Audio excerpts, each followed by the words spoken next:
everyone, it's meteorologist Joe Martucci, another work from home, something in the air podcast, and joined from his home is Dr. David Robinson, the New Jersey State Climatologist. How you doing today, Dr. Robinson?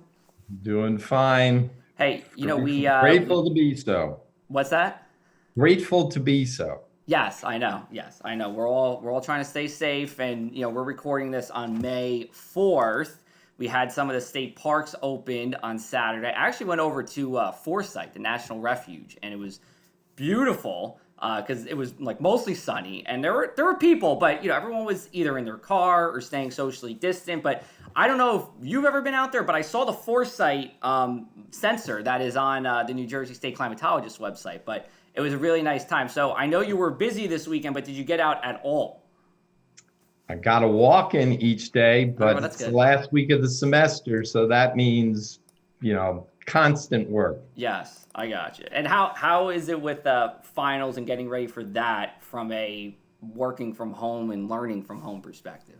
It's been exceedingly challenging. Okay, yes. When you have 300 students and you're managing them, the workload has expanded, not shrunk.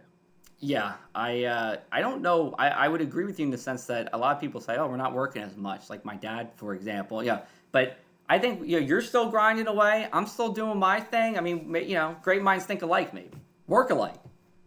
I suppose I've never put in more hours, and I'm a workaholic to begin with. Well, I hope we can get you a little bit of rest after semester ends, and we have all easy questions for you today. I think we'll see. But we're going to talk about April, which was kind of a tale of two seasons. We started out relatively mild, but then ended up below average. So just tell us real quick, where did we wind up temperature-wise for the month? We ended up below average. Mm-hmm. This was the first below average month since last November, and only the fourth below average month of the last 24. So unusual, but it wasn't exceedingly cold, in part because of the milder start, as you mentioned. Mm-hmm. We ended up, for South Jersey, 50.0 degrees was the mean, and that's 1.9 degrees below average. So absolutely below average, but it only came in as the 55th coolest April of the last 126. Mm-hmm. So there have been a lot cooler Aprils, not as many in the last couple of decades. But I think the real surprise was we just had our sixth warmest March, and then we transitioned into this cool April. Yeah, I've kind of joked a little bit online that we've kind of I feel like we lived 5 months of March in a row, given that we were below average in April. March was above, but even though, when we talked about it plenty, December, January, February, all above average. It's like we're just kind of living in this March purgatory. Yeah, I mean, I don't want to have anyone complain, as I hear in recent years, we never have a spring anymore. We go right from winter to summer. No, this has been the endless spring. Yes, yeah, and I actually had that question specifically. I took it off, but I'm going to ask a similar question, and we kind of touched on it. But plenty of people have told me, April was a chilly month, and maybe it felt like a spring, but it was really a tale of two halves of the month, right? So the first half was generally above average and the second half was below average. And I did some research. I'm looking at my other screen here that AC Marino went 15 days in a row with below average temperatures in April, the last April due since 2007. And if you just took that second half of April at AC International, if you just took that second half, it would actually be the fourth coolest second half of April. So, what kind of drove the pattern in the first half of the month? And then why did we flip and switch? Yeah, well, again, put this way, if we were talking on the 4th of February, we would have had a lot of people talking about the polar vortex and a frigid, snowy January, because the pattern that we were in all winter long, where the polar vortex stayed far to our north, went zipping in what we call a zonal west to east fashion, no dips or troughs, as we refer to them, in the jet stream to allow cold air to infiltrate the lower 48. That wasn't the case until we got to about the second to third week of April. And then the polar vortex instead of being tightly packed up at the pole, kind of broke into two pieces. And one of them came down into the eastern half of North America. And with that, it opened the door, if you will, to cooler air, the air that was trapped up in the polar regions all winter long. Right. And and not only did it, during the winter, it came in every once in a while, but as soon as it came in, it would be beginning to retreat. This time it's locked in, and it's not done being locked in, by the way. We're going to see it for the next couple of weeks. So this is a pattern that snow lovers hoped for in the middle of winter, and now it's coming in the spring where everyone's just waiting to put on warmer clothes, to keep their windows open for more than a day or two. And all I can say is gonna have to be patient. So let me ask you, as the snow guru and snow lover, would you have enjoyed a little bit of snow at the end of April, given the record warmth, or would you just be done with it if it didn't snow much in April anyway? But how would you feel about that? I look at it in two ways. Okay. One, I don't want a late season freeze because honestly, I don't want to see the farmers suffer. And there was a mid-April freeze that did some damage. Yeah. But generally, when we get snow late in the season, it's not brutally cold. It's flirting with the freezing mark. So yeah, I mean, I'll take May snow, and I think we are going to be talking May snow later this week, somewhere in the Northeast. Yeah.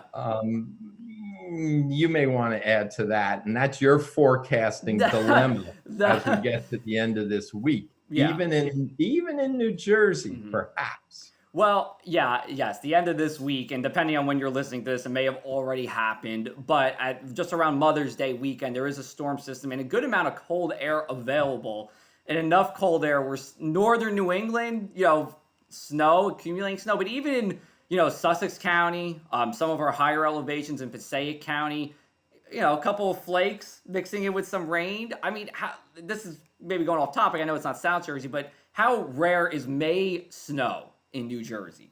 Oh, it's rare, but it's not unprecedented. Okay. And even a little accumulating snow back in about May 9th or 10th, 1977. Gotcha. Was the last big April storm in the Northeast. Right. And it just flirted with New Jersey. Right. So it's pretty unusual. And you said April. Did you mean May or you meant April? I meant May. Okay, yeah, I got you. Just wanted to double check. I meant May. Right. I meant May. Now in South Jersey, snow in May, we're talking virtually unprecedented, correct? It would be, yeah. I mean, it would be very uncommon. It would be something where it would be very cold aloft. You get a quick burst of precipitation, and it doesn't allow the snowflakes to melt before they make it to the surface. Right. And we saw that in April with something we call graupel, which is essentially a snowflake that has a little what we call rhyming on it on its way down to the ground. It comes in a quick burst, and it can even fall with temperatures in the low 40s. Yeah. Yeah, we did see some of that. I remember specifically in Ocean County, we saw that, during the middle of the month. And one guy on Twitter, his name's Mark France, he was joking. He's like, I saw more frozen stuff come out of the sky in April than I did all season. And he's not necessarily wrong. And I do want to touch on your snow season report in a little bit. But let's just talk about the frost and freezes. For as mild as this winter was, we did have, I'm not going to call it late season, but average late frost and freezes across the area. Would I be correct in saying that?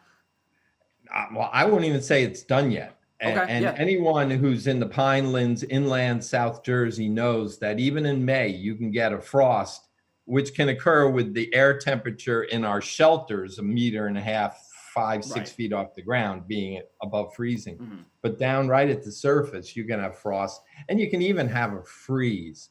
I think the average last freeze in Indian Mills, right there in the Pineland, is May 3rd. Okay. But what was unusual about the freeze in the middle of April wasn't that it got below freezing most everywhere in the state. It got well below freezing, and for quite a number of hours, and that's where we damaged perhaps upwards of a quarter of the blueberry crop. Yeah, so, going on our theme, winter was just kind of hanging on, even though there really wasn't much of a winter here. Let's switch. Let's talk about the winds next, because that was the main thing.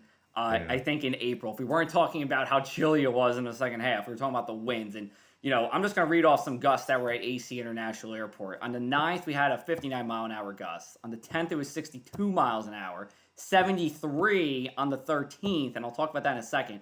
59 on the 21st.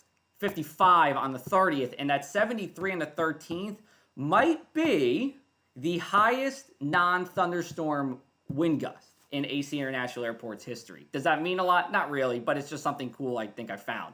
So, what were some of the top gusts at your stations here in South Jersey? Was South Jersey really the epicenter for winds during the month? Just talk about winds for a little bit. Yeah, it was very windy month, very simply. There were our Seagard station up in Monmouth County had a 76-mile-an-hour gust. I think that was on the 21st.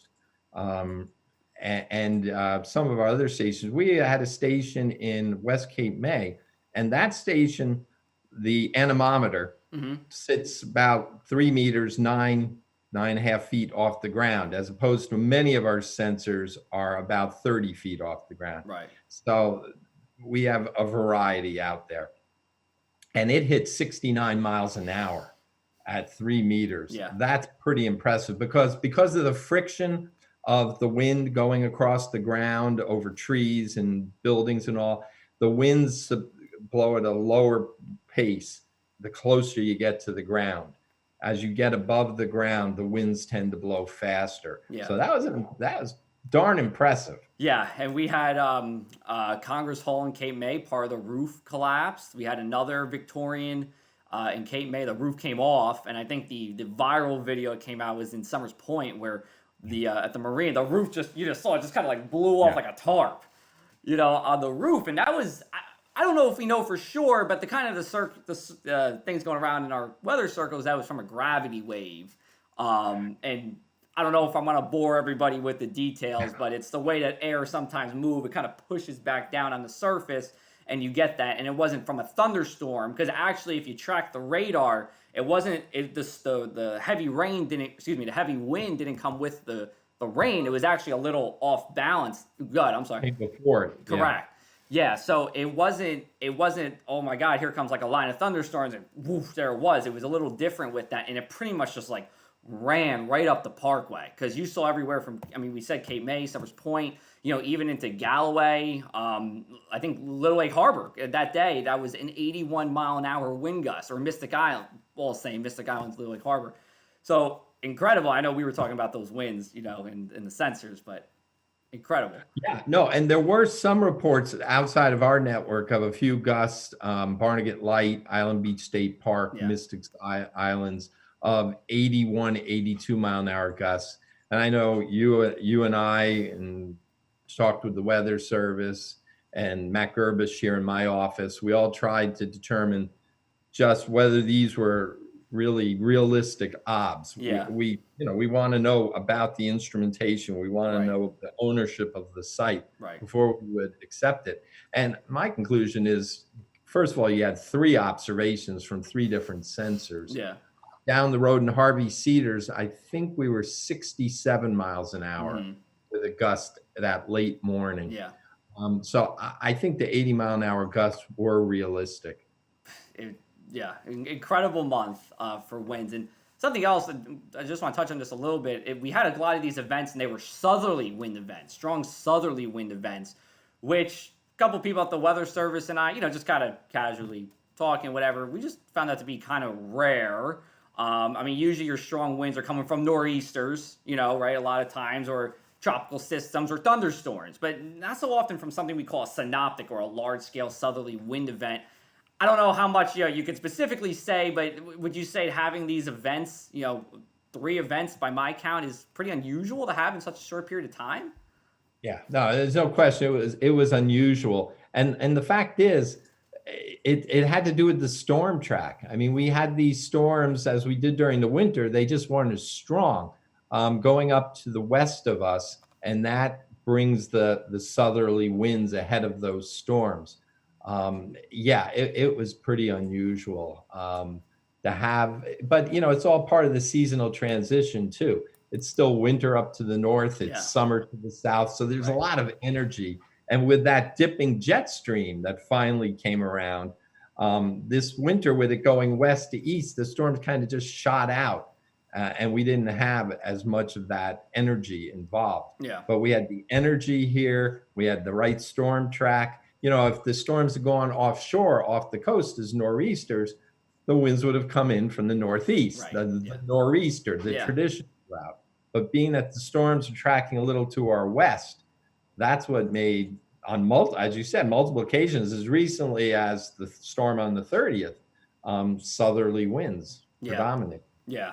And, I guess, like you said, we're in the same pattern through about Mother's Day and big day coming up next week, right? For both of us. Yeah. That's correct. Our birthdays, May 13th, on a Wednesday. Exciting. And I get to sit on a dissertation defense at Virginia Tech, where the lead advisor on that dissertation also has a birthday. On May 13th? Oh my God. Yeah. Look at us. It's a very prevalent date in meteorology and climatology circles, because a very close friend and climatologist at the University of Georgia also has a birthday next Thursday. Wednesday.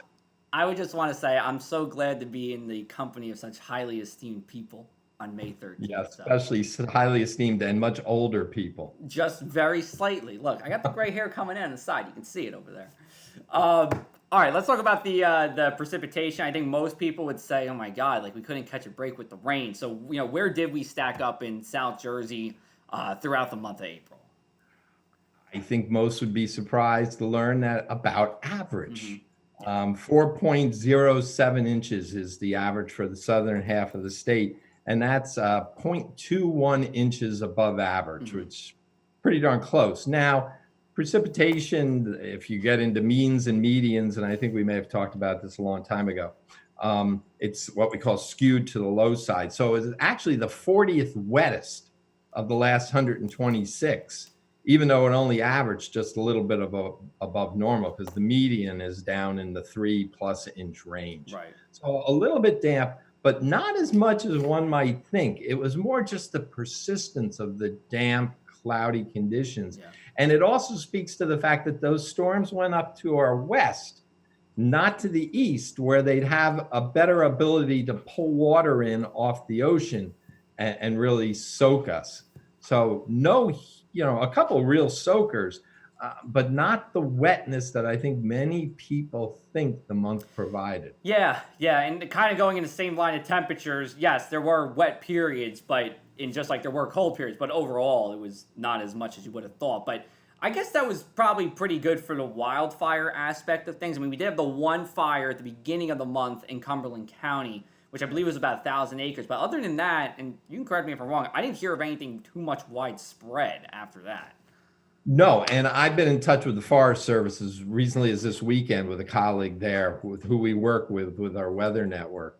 And he was very pleased, first of all, with the lack of snow and the milder conditions in February and March, up until everything shut down. It had been a very successful season for controlled burns, which helps when you get drier conditions later on. Yeah. And then, of course, once this month, particularly in April, once we got to the middle of the month, it was pretty damp and cloudy. Yeah. So despite the winds, fortunately, we didn't have those dramatic low relative humidities and high temperatures that would have really created problems, despite all the controlled burning earlier in the season. So, very fortunate that conditions worked out this month, that we only had that one significant fire. Sure. And I'd be remiss to say maybe some of the social distancing is helping too.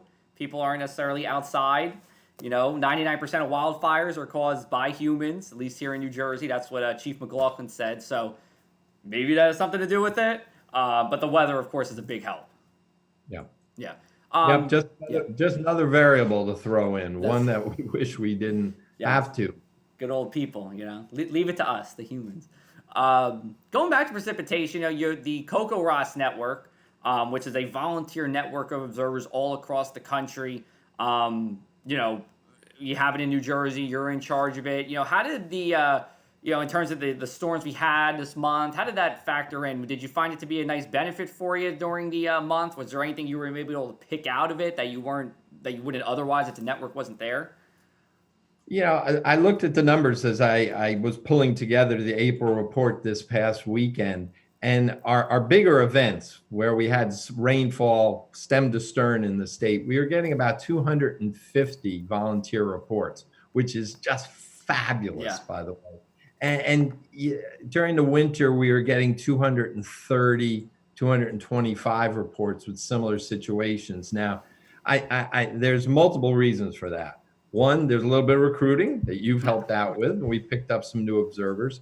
Two, perhaps more people are at home and going out to their gauge. And three, traditionally, once we get into the spring, observers who put their gauge away for the winter, they don't want it to freeze and crack, or they're nervous about going out in potentially icy weather. Sure. They come back. Yeah. So we didn't see a dramatic surge, but maybe we picked up a little bit more in the way of observing efforts these couple of weeks. Awesome news. It's a great program. I mean, I try to talk about as much as I can. I try to, I actually have somebody in Millville who is waiting for her, I believe, son-in-law to set it up for her.